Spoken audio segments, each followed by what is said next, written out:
What's good, y'all, man? And today we got good news and we got bad news.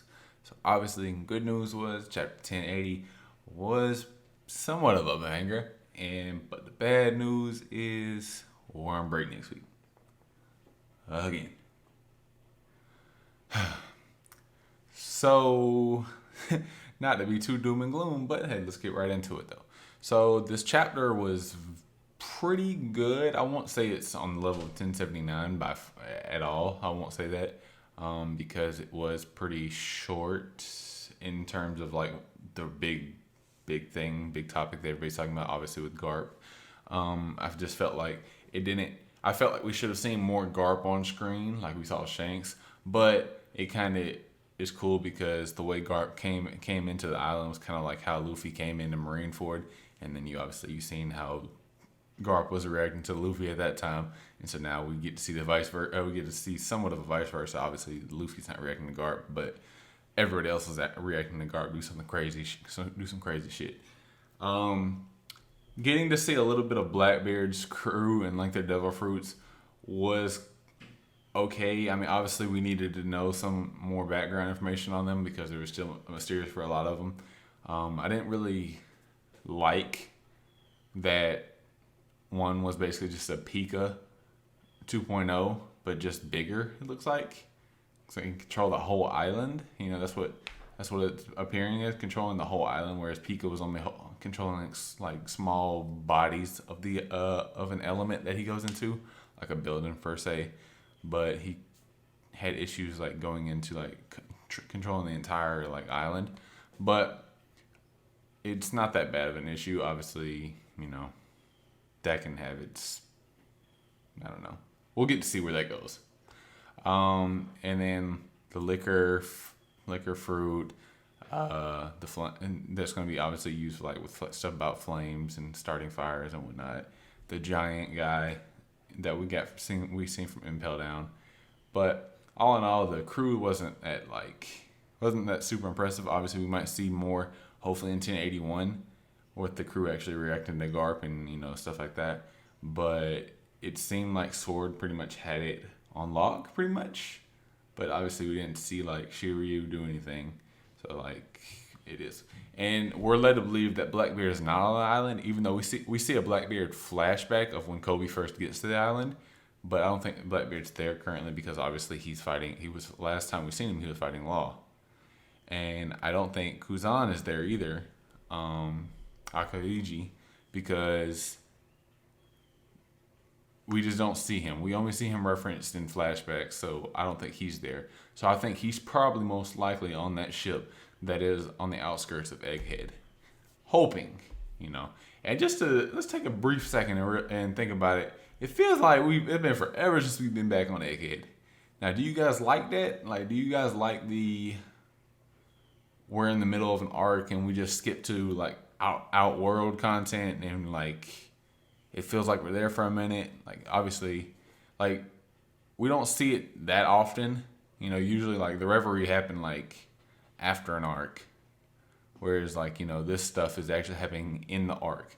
I actually kind of like it because it just like raises the world building of the whole aspect. Like you feel like you're more immersed in the world. Like oh yeah, this big event's happening over here with Luffy. This big event's happening with Law. Big event happened with Shanks. We're not gonna say Kid because he's no longer in the subject. But overall, I like it. I know it's hard for a writer to do because obviously you don't want to like bait your fans too much. Like obviously, if he would have just pulled we didn't get to see the Shanks and Kid stuff for another like 30 chapters. People would have been pissed, But I'm willing to bet 1081 will probably go back to Egghead. Probably. I'm not sure. Maybe not just because the way it was a cliffhanger. Because like if you look at it, we didn't see the Shanks versus Kid follow up until like 5 chapters after. But the big difference was Shanks and Kid. Shanks just ended like as he was going to the battlefield, as he was talking about it, Whereas like this chapter ends with Garp actually doing an attack. So, but we also saw Law and Blackbeard in the chapter on an attack, and we didn't get anything further from that. So, if I were to go with what Oda usually does in this case, I'm pretty sure we're jumping back to Egghead in 1081.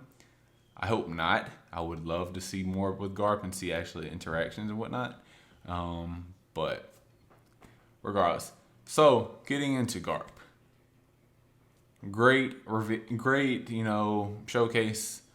Obviously, seeing that he has advanced Conqueror's Honky, and it makes sense because he's Garp. He's Garp. He's a hero Marines. He's fucking Luffy's grandfather. He's the father of Dragon. It's just, and he's a D. I mean, obviously, not all Ds have advanced Conquerors, but you get what they are. So I did like it. The only thing that I would say logically when you think about it is like his attack, kind of put his subordinates in risk. And I wonder if we're gonna see that because obviously Garp has the comedic relief that Luffy gets a lot. He's a very carefree kind of guy, and he's always laughing and doing dumb shit. Pretty much how Luffy is. And I'm willing to bet we're gonna get something from like one of the sword members, and they're gonna say like, "Hey, you could have let us know that you were gonna do that, or you could have told us that beforehand, so we could not be down there and get caught in the crossfire." But I don't know. Sometimes anime manga has a tendency to do that, where the character does a massive attack, and realistically, their subordinates or their allies would probably get hit in the crossfire, but somehow they just don't. But regardless, really good chapter. It was nice getting more background on Sword because obviously we just kept always just hearing about what Sword is and speculating on members and stuff like that. But one thing we did get to see is that Garp is not a confirmed member of Sword because his panel didn't have that on there, whereas all the other ones did. So I think this is leading up to the case where Blackbeard is going to capture Kobe. I mean, not Kobe. Is going to capture Garp for bargaining chip to become like an official sanctioned island. Don't really know his like whole reason for having that goal right now, but hopefully that'll come to light. But this chapter really solid. I wouldn't say, like I said, wouldn't put it above 1079. But it still was pretty good. It was pretty on par with like the early Egghead chapters, I'd probably say, where we might get a big reveal here and there, but we don't get anything super huge. Not like crazy action, not crazy lore drops. Obviously the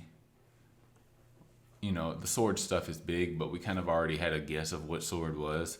The only difference now is we know that it's actually a known and allowed entity by the government. It's just, hey, if you fuck up and you get caught, that's on you.